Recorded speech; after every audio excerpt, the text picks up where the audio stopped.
तर दुसरीकडे नवाब मलिकांच्या नेतृत्वात राष्ट्रवादीची तातडीची बैठक होतीये। दुपारी 4 वाजता पक्ष कार्यालयात राष्ट्रवादीच्या बैठकीचं आयोजन करण्यात आलंय। महायुती म्हणून लढायचं की इतर पर्यायाचा विचार करायचा यावर या बैठकीमध्ये चर्चा होऊ शकते। झिशान सिद्दीकी आणि सना मलिक या बैठकीला उपस्थित राहतील अशी माहिती आहे।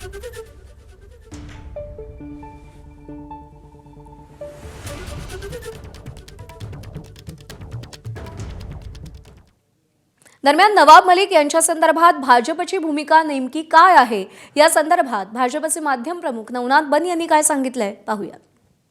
आम्ही आधीच स्पष्ट केलंय की नवाब मलिक जर का मुंबईमध्ये नेतृत्व करणार असतील तर आम्ही राष्ट्रवादी काँग्रेस सोबत युती करणार नाही।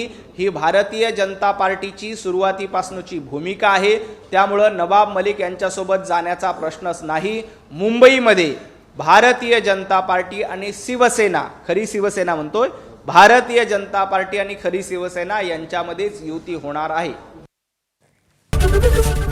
एबीपी माझा, उघडा डोळे बघा नीट।